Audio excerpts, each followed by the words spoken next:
ഇന്ന് നമുക്ക് വളരെ സിമ്പിളായിട്ട് ചെയ്യാൻ പറ്റുന്ന ഒരു കേക്ക് ഡെക്കറേഷൻ കണ്ടാലോ. അതിന് വേണ്ടിയിട്ട് നമ്മൾ വിപ്പിംഗ് ക്രീം നല്ല സോഫ്റ്റ് ആയിട്ട് ബീറ്റ് ചെയ്തതിന് ശേഷം ഈ രീതിയിലുള്ള നോസിൽ നിങ്ങളുടെ കയ്യിലുണ്ടാവില്ലേ, പെറ്റൽ നോസിൽ, അതിൻ്റെത് 102, 103, അതുപോലെ 104 എടുത്തു കഴിഞ്ഞാൽ കുറച്ചും കൂടി ബെറ്റർ ആയിരിക്കും വിൽട്ടൻ്റെതാണെങ്കിൽ. ഇല്ലെങ്കിൽ നിങ്ങളുടെ കയ്യിലുള്ള പെറ്റൽ നോസിൽ എടുത്തതിന് ശേഷം നമ്മൾ കൊടുക്കുന്ന ആ ഒരു പ്രഷറിനനുസരിച്ചായിരിക്കും അതിൻ്റെ എത്രയാ പെറ്റൽസ് വേണ്ടത് എന്നുള്ളത് നമുക്ക് മനസ്സിലാവുക. ചെറിയ നോസിലും നല്ല പ്രഷറിൽ കൊടുക്കുന്നുണ്ടെങ്കിൽ കുറച്ച് വലുതായിട്ട് വരും.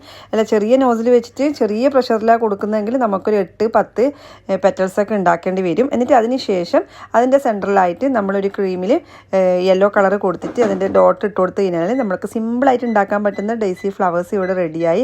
എന്തായാലും നിങ്ങൾ ബിഗിനേഴ്സ് ആണെങ്കിൽ ഈ ഒരു രീതിയിൽ ട്രൈ ചെയ്ത് നോക്കി ഫീഡ്ബാക്ക് അറിയിക്കട്ടെ. Okay, thank you. कैसे कटे दिन रात, कैसे हो तुझसे बात, तेरी याद